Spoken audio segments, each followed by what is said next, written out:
What's up, Alphas? Today we're joined with Kunal from Eastern Inspiration, and you have over 1,000 sales since 2020, right? Is that correct?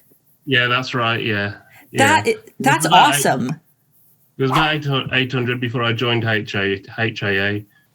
That's awesome. Yeah, those results in that short a time, that is amazing. And you have had an awesome journey. I think that out of all of our alphas in the HAA community, you're the one who every day you check in, you're always like posting things to motivate others. You're super inspiring. Everybody recognizes your name in the community because you're so active and you're never negative. That's one thing that I've also noticed about you is that no matter what, if somebody's feeling down, you're always there to give some positivity. Yeah, well, after, having my disability and 15 years back when I had my stroke and everything. And to be honest, I found society as much wants to label you and put you in a corner. That's one thing society does. Everyone knows this and people know that, yeah. But I found because of my computer background, I want to do something. And HAA has given me the skills and the skill set and the tools that I can move on and do something.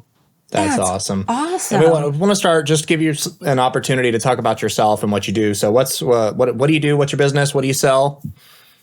Well, yeah, like I said, my business name's Eastern Inspiration. We sell wooden gifts ethically made from India and the Far East. And we sell them to people in the UK. That's awesome. And they're very, very intricate. UK and abroad.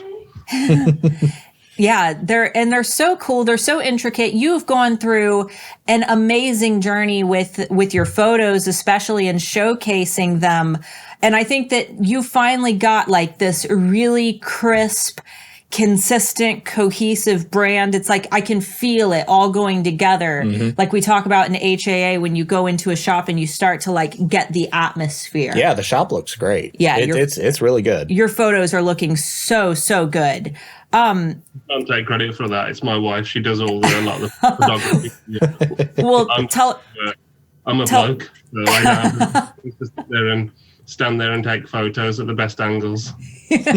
Well, tell her that Starla says that the photos look absolutely amazing. So, I will. When did you join HAA? I can't remember offhand what year you joined. The last summer's induction, was it June, July time? Yes. Yeah, it would have. Yeah, the last one would have been December. So the last summer one would have been June. So June 2021. Not even a year. I feel like you've been in longer than that, but I think it's just because you're so active and I see your name so much. You've made a bigger impression. Feels like that, to be honest, yeah.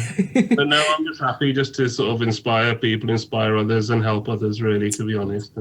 That's awesome. So what made you decide to join? And like, were you super nervous to take that big step? Yeah, yes, I was. Yeah, I was quite nervous, to be honest, because we got some success, obviously, in 2019, 2020, with when COVID hit and we had that anomaly spike on it. Yes. Where everything was going crazy. I was getting really good sales and everything, but I just felt HAA, especially SEO, these sort of things, my social media presence, all this can be worked on through HAA, and it could get improved so we could take it to the next level, really. Awesome. So, and in that short time, like I said, you've made such an impact in the group and you constantly post like accountability posts, and every week you're in there posting what you've worked on. Out of all of those accomplishments, what do you think your proudest one is at this point? Because you've grown astronomically in the last year. My biggest thing and biggest bug right now still, lifestyle photo. Yeah. It's one of the biggest sort of peeves of my life, I'll be honest with you. Getting it right, getting the right background, getting the right props, getting everything sorted. Mm-hmm. And there are so many people in HAA and in the forums who are willing to help and give each other advice, give each other help. But that's probably one of the biggest, I feel, accomplishments. It might be a small thing, but to me, it's something that's tenfold, if you ask me. Oh That's God, awesome, yeah. They look so nice And now. it can be a struggle. I think that's an average guy who doesn't take a lot of social media pictures of themselves kind of thing. Me, I'm the same way. If I had to take a background picture, I'd be like, man, what do I do? What do I put back here? There'd be What- empty pop cans in the background. Yeah. Yeah, she's the creative one. She does all that kind of stuff. I can't. That's just not me. So you work with you work on so you work on your business with your wife, correct? That's right. Yeah. How do you split those roles up? Because I know we have a lot of husband-wife duos in HAA, and they get confused about how to like divide that out. Well, anything creative based, anything art based, anything photography based, anything, I'll do it on the computer. I'll make something up how we want it. And then I'll say, what do you think of this? She'll say, no, this ain't right. Maybe move this over there. Maybe do that over there. Maybe try something. Maybe change the font, change the color. And then when she's happy, then I know that's all right because I'm happy as well. Awesome. See, that sounds about right? So it's exactly like us. Yeah, she's the creative one. I'm just the guy that makes it all work. You lay the blueprints. She refines the process. Exactly. That's the one. So at this point, what do you think is the hardest part aside from I know you said the lifestyle photos, but in terms of the nitty gritty of your business, what do you think is the hardest part of running your business on Etsy? As I said before, we import from India. Yeah. And I'll pick an item up and it's nice, it's carved, it looks beautiful, it looks great. We'll take the photos, we'll sell loads of them, and we'll run out of the stock of them eventually, which is brilliant. But then next time we go to reorder them from India, we'll get a completely different product come with all the different carving, all the different styles, and everything has to be retaken. That's probably one of the biggest nightmares we have, really, to be honest. Oh, I bet that probably makes reselling pretty difficult. I get that for sure. Because you work with a production partner, correct? That's right. Yeah. Yeah. So, if you were to start this whole process over, let's say, when did you actually start working on the business or come up with the business idea? The business idea actually came up with quite a while before joining Etsy. I had an independent website and everything. But to be honest, I was getting absolutely no traffic, nothing on it at all. The SEO was quite dismal, really, to be honest. Yeah. And nothing coming off it. And that's what HAA has helped me do, sort of building it up slowly. Right. So if you could go back to when you first started your business, let's say that you got to do like a redo, what would you change this time around that you feel would help, newer handmade businesses who are starting for the first time, maybe like mistakes to avoid or things you wish you would have done or wish you wouldn't have done? Mm-hmm. That's quite a tough question, really. See, I'm throwing the curveballs at you. That's it. What would I change? You're totally allowed to say absolutely nothing and that you fully stand by all of your decisions. Of course, that's it, yeah. That's one. That's the one I'm going for, option D. You wish that you would have done everything that you did right, but just a little faster. Yep. No, speed is something that I take time in. It just takes me a bit longer to do things, but I'm okay with that anyway. Yeah. It gets done when it gets done. That's about where I'm at, where everything all of my business decisions, I'm like, I wish I would have made these maybe just 5 years earlier. And, but I don't think I would have changed any of the decisions that I made. I wish I would have known to do them. I mean, even the bad decisions, you have to be able to make decisions to know which ones are right and which ones are wrong, right? So it's good. You got to make the mistakes before you learn their mistakes. Absolutely. There is one thing I just thought.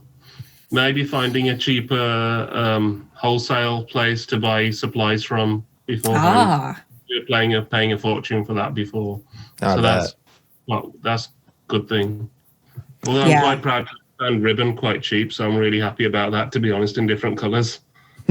Yeah. We have a lot of alphas who will still go to their local craft stores and things and buy things at retail price. And it's astronomically more expensive than finding other sources online. Exactly. Even just for things like you said, like packaging, it's so much more cost efficient to find a good wholesale company to work with. And even if you're just cutting a couple cents off of your cost, it all adds up over the course of several years. No, I brought back 4 reels, about 500 meters each of ribbon, so I think we're okay for a while now. You're good. Yeah. You're good for the year. Yeah. Well, I actually, you know what? I hope not. I hope that you get like an explosion of sales and that little bit of ribbon just disappears. Saying that, when I started the business in 2020, started on Etsy, and I put one of my first chess sets online in November because I was watching the trends, and the Queen's Gambit on Netflix was such a huge hit. People could not get enough chess sets. We sold out within just a few weeks of having it. Oh, that's awesome. And that's so awesome. And the cool thing about your chess sets is, I mean, there are so many of them on Etsy that are just, they're 3D printed, and not that there's not skill in 3D printing because there's the design aspect, but a lot of people want that handcrafted woodwork and that aesthetic. And what you have is so much different than a lot of what is available on Etsy right now. You have a really defined niche. Yeah, that's awesome. So I know that we've talked about HAA and we've talked about your journey, but one of the things that we've been asking everybody during their interviews is, what would you tell somebody who is thinking about joining HAA, who maybe they're afraid to, or maybe they don't know if it's the right choice? What would you say to them and how it's helped you? First of all, joining Etsy, joining any online platform, you have question after question after question. How do I do this? How do I do that? How do I do this? HAA has been the one place where I've got answers for nearly all my questions, hands down. And that's one of the reasons I'd put that above any other reason, really, because there's so much conflicting information online. It's unbelievable. Absolutely. Yeah, it can be really hard to find not only good information, but actually helpful information, or just something that isn't just someone being pessimistic or just, And that's YouTube and search Etsy SEO. I'll get hundreds of hits and millions of hits. I wouldn't know where to start, to be honest, would I? But your course has been the one defining place where I can say, right, I'm starting from this point, and then we're going to work towards this point, and then so on. And that's what I found. That's awesome. Yeah. Absolutely awesome. So, and here's another curveball question. Out of all of this, I know that SEO is one of the things that's hard for people. Some people say that photography is hard for them. Some people say it's the branding element. Out of all of these, what was something that was hard for you, but that you ended up enjoying throughout, your journey through HAA? I'd probably say building my brand, the whole building the brand, making people aware of who we are, what we do. And the minute someone comes on my Etsy page, them knowing what we are, who we are, what we stand for, and what do we do. That was probably one of the things that I quite enjoyed, and setting things up like that. Yeah, and that's one thing that I can say about your brand that differs from a lot of other brands that I see on Etsy is when I go to a shop, what I'm looking for is what they're trying to tell me without them having to tell me. I don't need to read anything. I can just look at the photos and the branding and the colors and things and try to collect the feelings and the imagery that they're trying to share with me. And your shop in particular, it gets more and more and more defined with every revision that you make. And you're to the point now where you're sending very clear signals about what it is that you have tried to capture and what you're expressing to those who have entered your storefront. And it is gratifying when you start to see more sales because you've started to build this brand and you know that people are starting to not just buy it because they like the product, but they're starting to actually associate with your brand, associate with you, build some kind of personality behind what they think your brand is about, that kind of thing. It's definitely gratifying when you've built that from the ground up and like really made them feel it, for sure. Absolutely. Yeah. All right. Well, we're down to our last few minutes. We flew through those interview questions. You said that you acted a little nervous about the questions, but you flew through them. So going through everything that you've been through over the last year, I guess the last few years on Etsy, do you have any words of inspiration just for those who might be in a similar industry as you, or maybe even somebody who has, who has a disability or just some disadvantage where they feel like there's no way that I could do it. Like they're doing it, but there's no way that I could start a business or reach that many sales in a short time, or whatever their excuse is. Do you have any words that you would just like to share as we finish up today? Yeah, just when you do HAA, keep to the videos, make the notes and everything, but then also don't forget to do the practical side of things as well, because people can just say, read the notes, listen to the lectures, wrote everything down and put it in a file and put it away and forgotten about it. If you work on those every day and keep working on them, then you can build your brand from here to here, and so on, really. Awesome. All right, guys. Well, thank you so much for listening. Make sure that you check out Eastern Inspiration. The link is going to be down below in the video description. And yeah, thanks so much for joining us. We'll hang out for after the recording starts. But guys, make sure that you tune in for our next alpha interview that should be coming next week. Bye. Bye-bye. Okay. Right. You don't have to go anywhere. You don't have to go anywhere. We just got to stop the recording. We have to stop the... Ooh, that was loud. We have to stop the recording through multiple things. Okay. So we've got a few minutes.